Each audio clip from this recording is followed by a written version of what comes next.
Os seres humanos são curiosos por natureza. E mesmo que muita coisa mude com o passar do tempo, nós nunca perdemos a capacidade de questionar sobre do que é feito o mundo ao nosso redor. Quando éramos pequenos, nossos pais, avós e professores eram os que se esforçavam para dar respostas às nossas incansáveis perguntas. Quando crescemos, descobrimos inúmeras outras formas de conhecimento, não só de pessoas, mas também de filmes, livros, música e, é claro, lugares.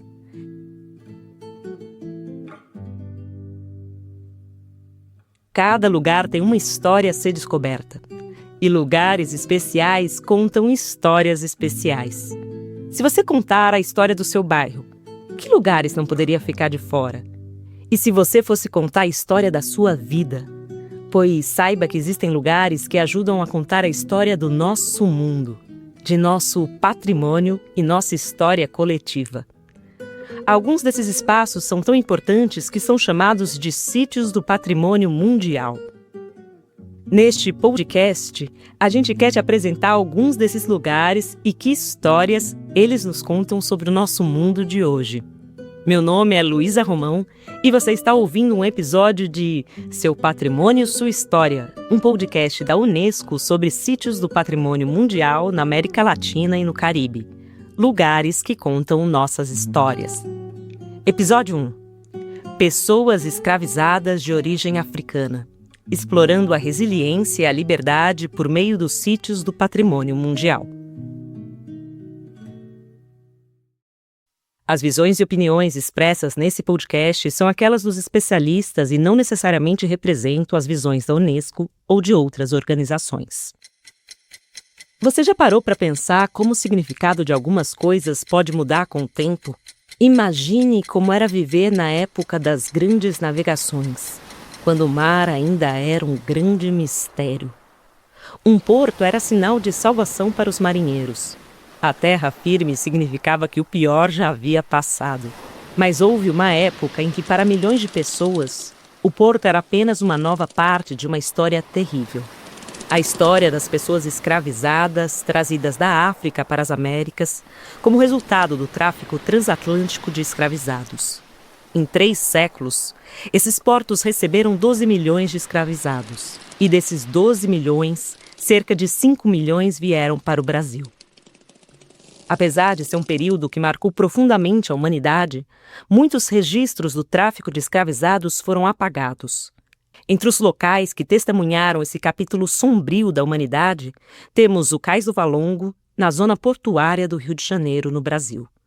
O cais quase foi perdido, mas foi recuperado e atualmente é um dos sítios do patrimônio mundial da Unesco. Existem outros lugares, como o Cais do Valongo, em todo o mundo, que contam a história desse terrível período e da luta e da libertação desses povos. Muitos deles são partes do programa da Unesco intitulado Rota dos Povos Escravizados, Resistência, Liberdade e Patrimônio. No episódio de hoje, vamos descobrir o Cais do Valongo, as ruas e construções de Trinidad e do Vale dos Engenhos, em Cuba, as paisagens da resistência quilombola nas montanhas Blue e John Crown, na Jamaica, e o Parque Histórico Nacional Cidadela de Sanssouci e Ramier, no Haiti, onde um forte guarda o legado da Revolução Haitiana, a primeira revolução comandada por ex-escravizados. Mas, primeiro, vamos ao Cais do Valongo. Em 2011, escavações arqueológicas no Porto do Rio de Janeiro revelaram vestígios do que foi o Cais do Valongo, ou seja, um cais que recebeu escravizados de meados do século XVIII a meados do século XIX. Por esse cais, estima-se que passaram talvez 1 milhão de africanos e africanas. E ele é o único vestígio material de chegada de escravizado nas Américas. Porque é claro que a cultura dominante, escravagista, procurou apagar ao máximo esses vestígios. Para nos ajudar a apresentar essas histórias ao longo dos episódios, convidamos especialistas sobre os sítios do Patrimônio Mundial da Unesco para compartilhar conosco detalhes de cada um desses lugares. A voz que vocês ouviram é do fotógrafo e antropólogo brasileiro Milton Guran. Ele era membro do Comitê Científico Internacional do Programa Rotas dos Povos Escravizados da Unesco. Criado em 1994, esse projeto apoia a produção de conhecimento científico e de iniciativas de memória sobre o tema da escravidão e sua abolição. Hoje em dia, as pessoas registram sua vida o tempo todo. O que comeram, o que vestiram, que show assistiram, os locais para onde viajaram. A maioria desses registros são do dia a dia, mas alguns são muito mais importantes, de coisas que você realmente não quer esquecer. Agora imagine se alguém apagasse todas as memórias e registros de um evento. Com o tempo, as pessoas se esqueceriam e seria como se aquilo nunca tivesse acontecido. A humanidade também tem a sua história e seus momentos decisivos. Um desses períodos, que influenciou muitas coisas da nossa sociedade de hoje, não deve ser esquecido: o tráfico transatlântico de pessoas escravizadas. Ele envolveu o trabalho forçado de milhões de pessoas, criando um sistema de desumanização baseado no racismo, que é combatido até hoje, e foi o principal motor da economia da época, formando a base social de vários países das Américas. Embora o tráfico transatlântico de pessoas escravizadas tenha durado 3 séculos, ele correu o risco de ser distorcido ou apagado. Sim, há muitos sítios do patrimônio mundial associados à história do tráfico transatlântico. Eu acho que Milton Guran já mencionou um que é muito importante no Brasil, claro, o Cais do Valongo. Essa é a voz de Lázaro Elondu Assomou. Há muitos sítios associados à escravidão na América, mas também na África. E na África há tantos, e alguns deles são conhecidos em todo o mundo. A ilha de Goré, por exemplo, de onde escravizados saíam da África para seu destino transatlântico. Ou a ilha de Zanzibar, na Tanzânia, do outro lado do continente. E também em Gana, na Costa do Cabo, com mais de 10, 15 castelos que estão associados à história dos escravizados. E claro, eles são tão importantes porque ainda carregam a história. É uma maneira de fazer esses locais contarem a história, para que essa história não seja esquecida e possa ser usada também como um recurso didático para a próxima geração recordar o que aconteceu, para que não volte a acontecer e para conscientizar sobre a ameaça da escravidão.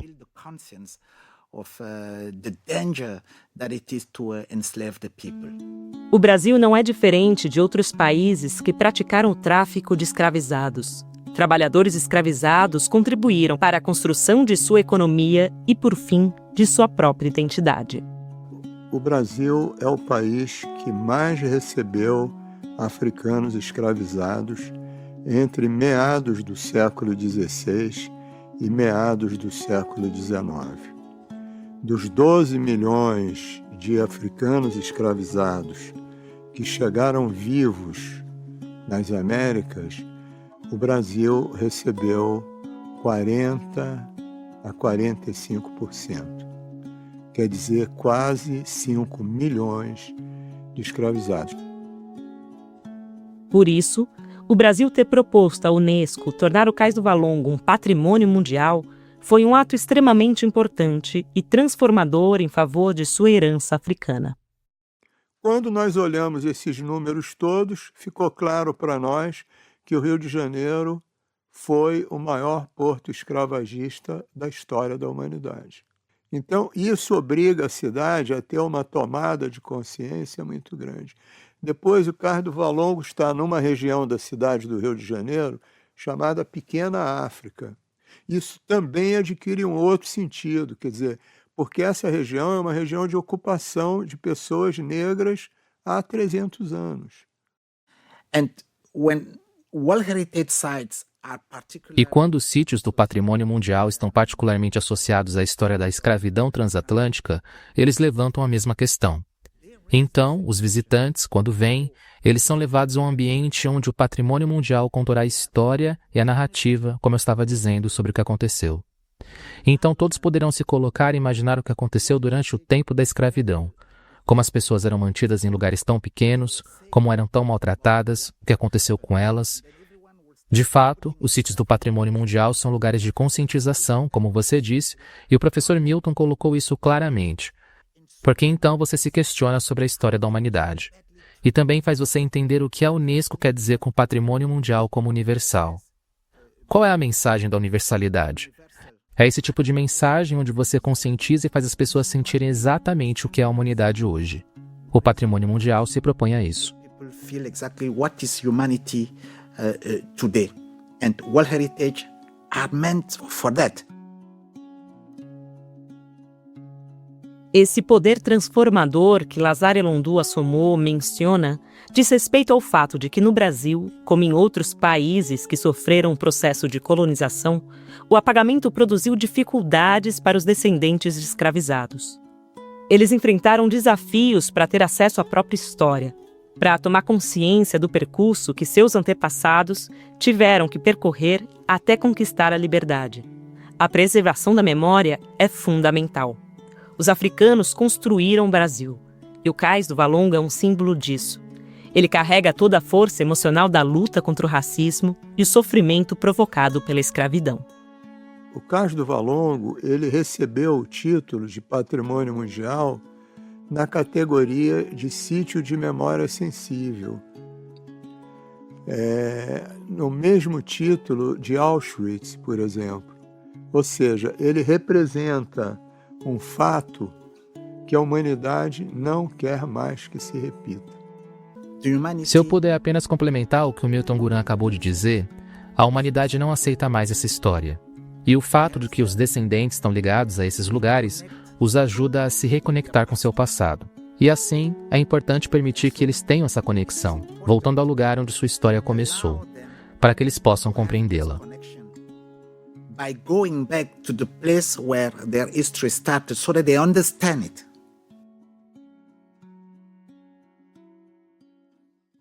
O Cais do Valongo não é importante apenas pela emoção que causa, mas também por nos fazer perguntar como isso aconteceu. E ele também é uma resposta. Isso nunca mais deve acontecer. Por isso, lugares como o Cais do Valongo oferecem não somente um espaço de reencontro com a memória e de reflexão sobre a história, mas também serve como marcos de resistência. Vamos conhecer agora alguns outros sítios que também integram a rota dos povos escravizados e que são a memória viva da luta pela abolição. Estamos agora saindo do porto em direção a um vale em Cuba, com uma linda paisagem natural. Aqui se encontra a cidade de Trinidad e a nordeste da cidade, o Vale dos Engenhos, local que é um dos marcos da rota dos povos escravizados. Bem, o principal legado do tráfico de escravos é complexo porque, digamos, do ponto de vista demográfico, é um dos componentes. A população de origem africana é um dos componentes fundamentais da população cubana. A voz que acabam de ouvir é de Alicia Garcia Santana. Buenos días, mi nombre es Alicia Garcia Santana. Bom dia, meu nome é Alicia Garcia Santana. Bem, tenho muitos anos, toda a minha vida, trabalhado na pesquisa, conservação e promoção do patrimônio cubano. E especificamente me dediquei ao estudo das cidades, das moradias e da cidade. Em algumas delas tive um longo trabalho, como é o caso da cidade de Trinidad, que é uma das cidades declaradas Patrimônio Mundial. Agora vamos ouvir sobre a cidade de Trinidad e sobre o Vale dos Engenhos, em Cuba. É uma alegria poder, nesse ponto do caminho, continuar contribuindo com uma causa que consideramos realmente importante, que é a conservação do legado patrimonial, o do nosso país e, em geral, de qualquer país. O patrimônio é o contexto da vida. As cidades, as moradias são o contexto onde a vida se desenvolve e tem uma enorme influência na felicidade humana. Uma das cidades mais antigas das Américas, Trinidad foi fundada em 1514. A cidade experimentou um desenvolvimento lento nos primeiros séculos, por ter sido atacada por piratas como todas as cidades e vilas costeiras caribenhas. No final do século XVIII e nas primeiras décadas do século XIX, experimenta um grande salto econômico em virtude do desenvolvimento da indústria açucareira, que foi um dos pilares da economia cubana. E como se sabe, açúcar e escravidão eram negócios inseparáveis naquele período. Pode-se dizer que o processo já desumanizante do tráfico de escravos no país começa a ocorrer no final do século XVIII e início do século XIX, que é quando Cuba entra propriamente no sistema de plantação escravista. Foi nesse momento de salto econômico que Trinidad ganhou a arquitetura que se mantém até hoje. Esse período se encerrou com a abolição da escravatura, marcando o início de uma nova fase para a cidade. E a cidade adquire nesse momento os traços que tem hoje. Deve isso ao desenvolvimento do Vale e ao colapso da indústria açucareira do Vale, a paralisação do sistema escravista cubano, já em meados do século XIX, francamente um obstáculo ao desenvolvimento e um dos grandes problemas que o país tinha. Trinidad fica arruinada, isolada por suas montanhas, praticamente separada do resto do país, fica na miséria e a essa condição de falta de recursos se deve a conservação do seu patrimônio urbano e arquitetônico. Ou seja, a cidade se congela no tempo e chega ao século XX com as características essenciais de um núcleo do período colonial, representado pelo urbanismo, representado por suas ruas de pedra, suas calçadas originais. O urbanismo representado por suas calles empedradas, suas aceras originárias. Enquanto o Cais do Valongo é um registro importante da chegada de pessoas escravizadas, o Vale dos Engenhos é um testemunho vivo do trabalho dos escravizados e da riqueza que produziram sem poder usufruir nada para si. No auge do seu crescimento, acredita-se que mais de 11 mil escravizados trabalhavam nos engenhos de Trinidad. Atualmente, o local ainda mantém os 75 antigos engenhos de cana-de-açúcar, casas de engenho e barracões, entre outras instalações. Representado pelos edifícios icônicos mais importantes da estrutura urbana da cidade, representada por sua arquitetura doméstica, grandes palácios, grandes casas e casas modestas, casas tradicionais, enfim. E além disso, por algo muito essencial que também caracteriza a cidade de Trinidad, que é a relação com a sua paisagem. Com sua paisagem. Trinidad mantém sua relação com a paisagem, as montanhas e o mar praticamente inalterada. Isso foi algo fundamental para que a cidade fosse declarada Patrimônio Mundial em 1988. Alguns anos antes, em 1982, a primeira cidade cubana a ser declarada Sítio do Patrimônio Mundial foi Havana e seu sistema de fortificação, o que foi essencial para a posterior inscrição de Trinidad e do Vale dos Engenhos. Inclusive, esta é uma boa hora para fazer um convite. Os links para você obter mais informações e conferir as fotos dos locais comentados aqui estão lá no texto de descrição do episódio. Porém, a importância de Trinidad vai além de sua arquitetura e paisagem. Assim como no Brasil, a presença de pessoas de origem africana tornou-se parte da construção da identidade cubana, misturada à chegada de povos de outras partes do mundo, como comenta Alicia. Etnicamente, o povo cubano está integrado pelas contribuições de diversas linhagens humanas provenientes da Europa, da África, e também estão presentes, pelo menos em nosso sangue, os remanescentes da população pré-hispânica, da população indígena cubana. Na realidade, e claro, a cultura do país, em sentido histórico, foi configurada mediante a contribuição generosíssima de cada uma dessas linhagens. Essa união de diferentes grupos étnicos criou uma espécie de intercâmbio cultural que mais tarde recebeu o nome de transculturação. Quem criou o termo foi o pensador cubano Fernando Ortiz. O Vale dos Engenhos é um testemunho bem preservado da indústria açucareira caribenha dos séculos XVIII e XIX e, consequentemente, do processo de escravidão associado a esse negócio. Aquilo novo que emerge a partir da convivência de longo prazo por grupos humanos diferentes, de culturas diferentes, de procedências diferentes, e que resulta em algo novo, algo que foi criado pelo processo de transculturação entre um e outro. A meu ver, isso é o que aconteceu com a cultura cubana. A cultura cubana é uma cultura de transculturação entre todas essas linhagens e basicamente entre o africano e o hispânico. Sobre o africano e o hispânico. Em outras palavras, a chamada identidade cubana é resultado do que surgiu a partir dessa condição peculiar, segundo Alicia. Eu não conseguiria identificar uma única atitude cultural ou humana que fosse privativa de um único grupo. Por exemplo, em algumas partes da cultura cubana, é fácil de reconhecer a força da influência hispânica, enquanto em outras, como na música e na dança, é possível notar mais a influência africana.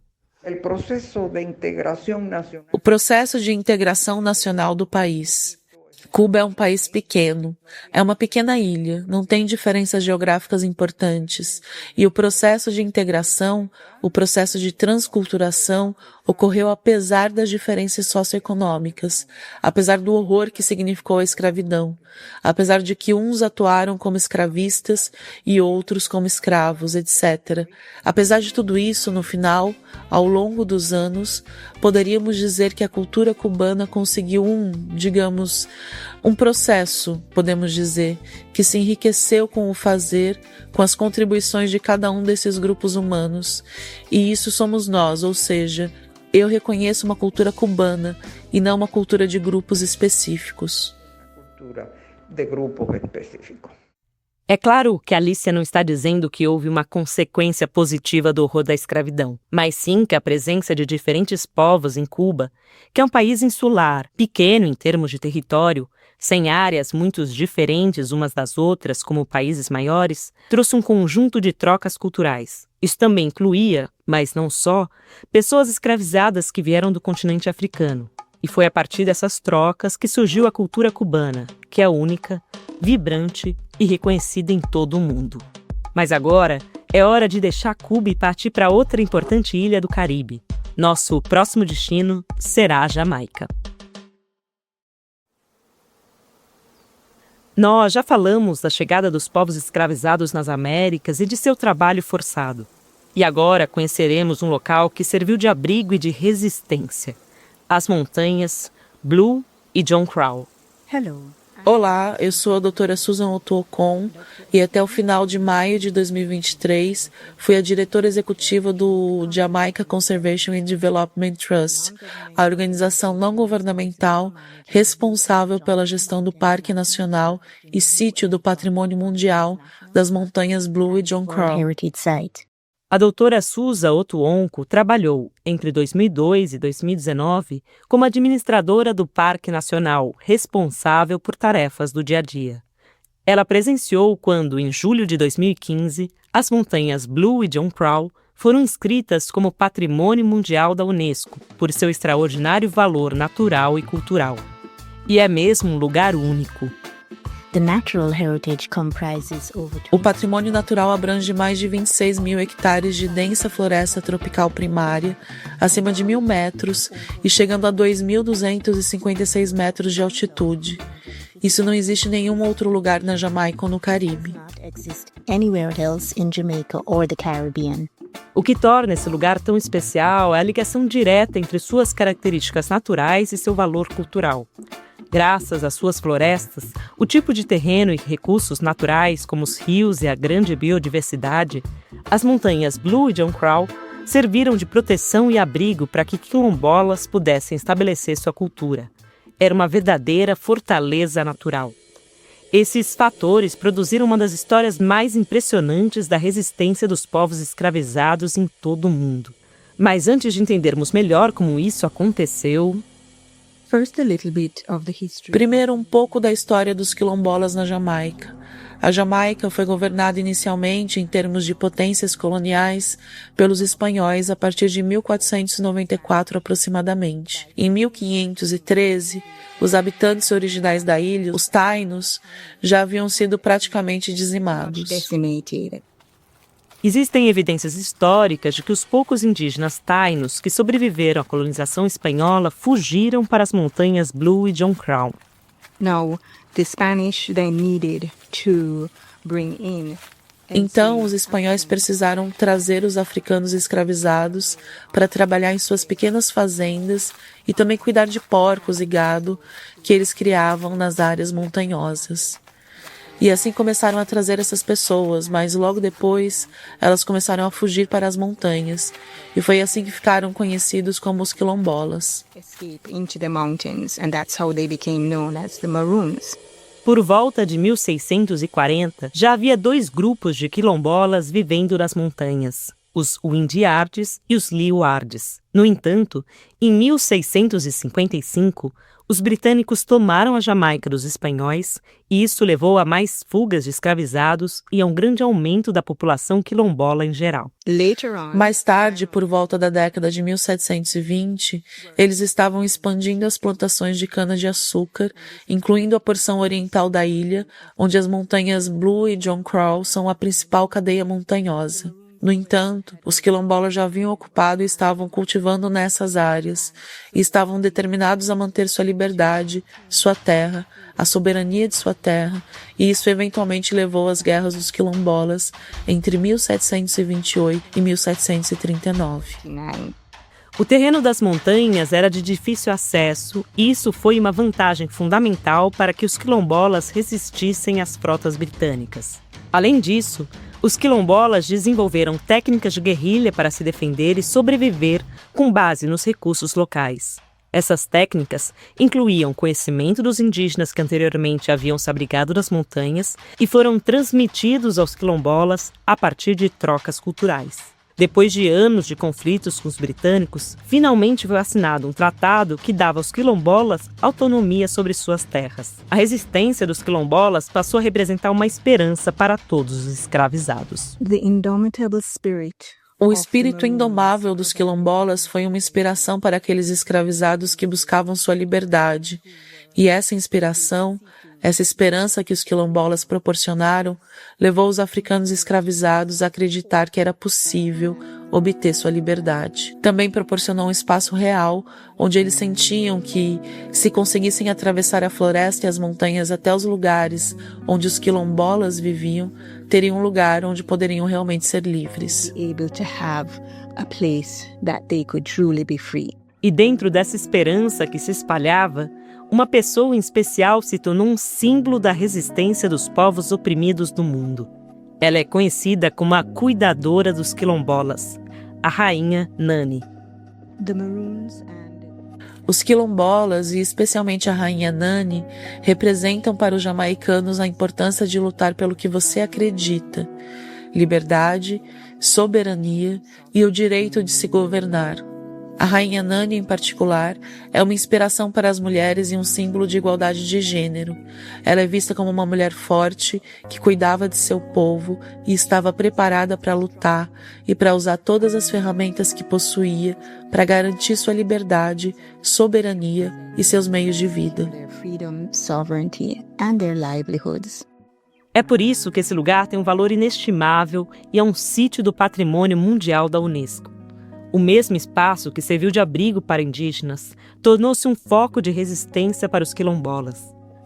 Ao longo do tempo em que permaneceram no local, esses povos se integraram à natureza e preservaram o meio ambiente, porque sabiam que dependiam dele para sobreviver. Os ventos das montanhas Blue e John Crow ainda têm muito a dizer para as novas gerações.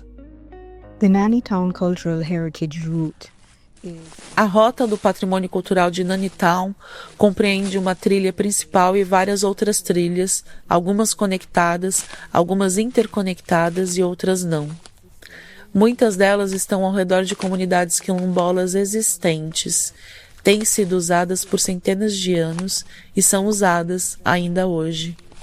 Essas trilhas são lugares onde os quilombolas iam coletar água fresca, onde iam caçar diferentes tipos de animais selvagens, incluindo os riachos onde iam pescar camarões e peixes. E assim, são muito importantes para a cultura dos quilombolas, além de recordar e recontar sua história em diferentes lugares ao longo dessas rotas e trilhas. Hoje, eles estão reconhecendo como podem usar essas trilhas para recreação e turismo. E o Jamaica Conservation and Development Trust está trabalhando para estabelecer empreendimentos adequados para as comunidades quilombolas, para ajudá-los a melhorar seus meios de subsistência. To help them to improve livelihoods. O tratado que garantiu a autonomia das terras para os quilombolas nas montanhas Blue e John Crow foi firmado em 1739. Algumas décadas mais tarde, em outro lugar, uma rebelião de escravizados entraria para a história. E é para lá que nós vamos agora, na última parte do nosso primeiro episódio.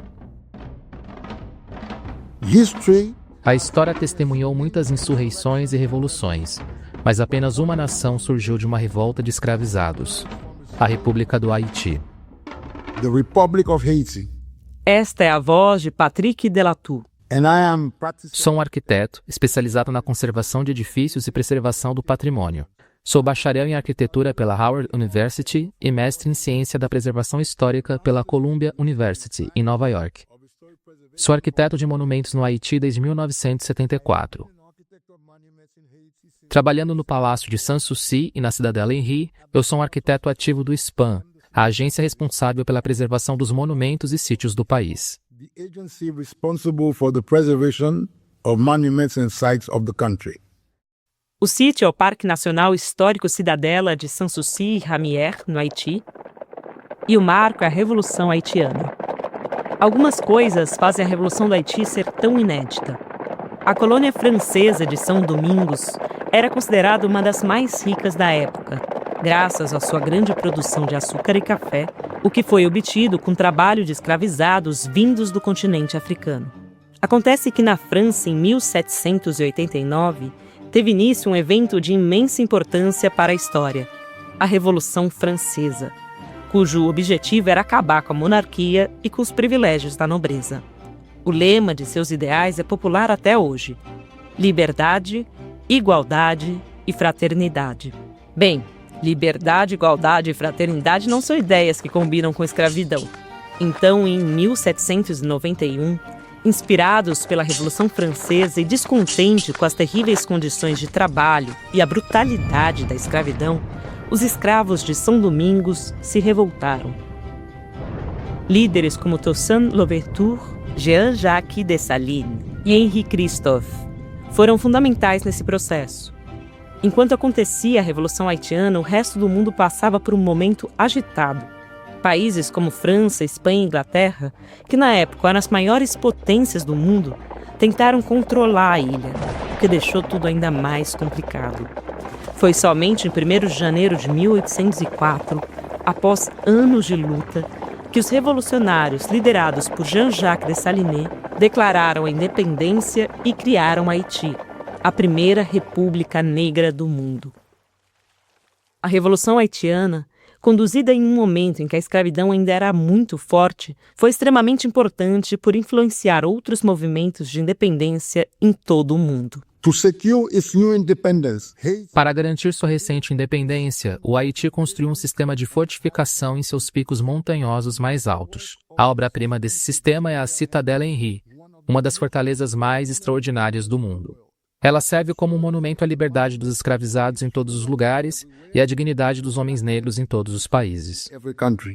O Parque Nacional Histórico Cidadela de Sanssouci-Ramier, no Haiti, inscrito como Patrimônio Mundial da Unesco em 1982, foi construído por escravizados libertos e representa toda a luta do país por sua independência e pela abolição da escravidão. O parque abrange uma área de 25 km² e tem 3 partes principais: o Palácio de Sanssouci, a Cidadela Henry e os edifícios de Ramier.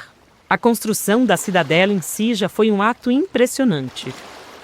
Cidadela Henry emerges from the clouds. A Cidadela Henry emerge das nuvens. Nesse cenário heróico, Henri Christophe, o escravo que se tornou rei, mobilizou o esforço sobre-humano de 20 mil homens para criar essa fortaleza mais extraordinária do nosso tempo. O primeiro monumento à liberdade do homem negro. The first monument to the black man's freedom. A cidadela poderia abrigar até 5.000 homens e foi a principal residência do rei Henri Christophe até sua morte, em 1820. Suas ruínas combinam estilos diferentes de arquitetura e guardam o símbolo da força de uma nação que surgiu a partir da rebelião de pessoas escravizadas.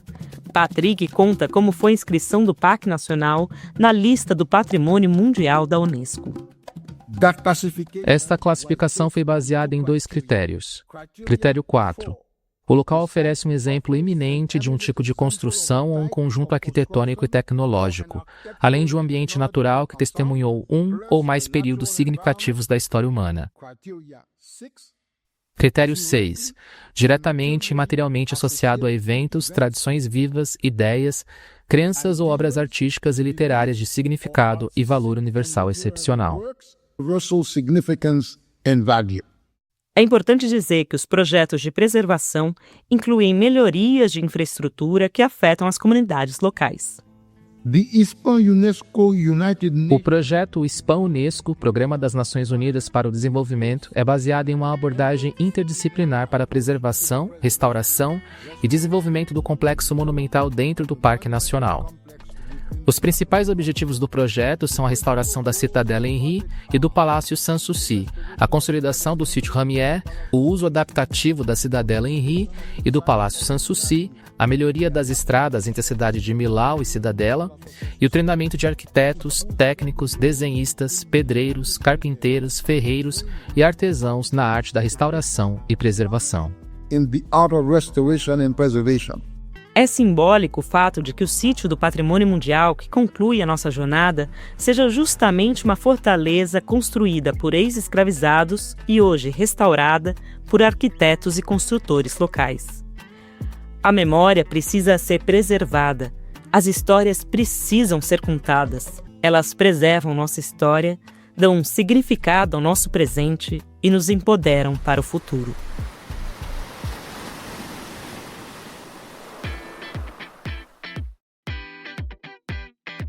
Este foi o primeiro episódio de Seu Patrimônio, Sua História, com o apoio do Governo do Brasil e da Unesco.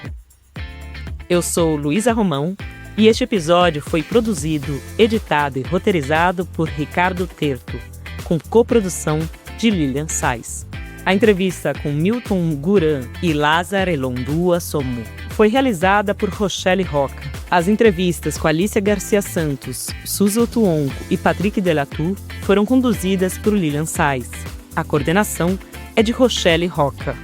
As vozes dos especialistas foram dubladas por Lilian Sais e Ricardo Terto. Os pontos de vista e opiniões expressos nesse podcast são os dos especialistas e não representam necessariamente os pontos de vista da Unesco ou de outras organizações. Obrigada e até o próximo episódio.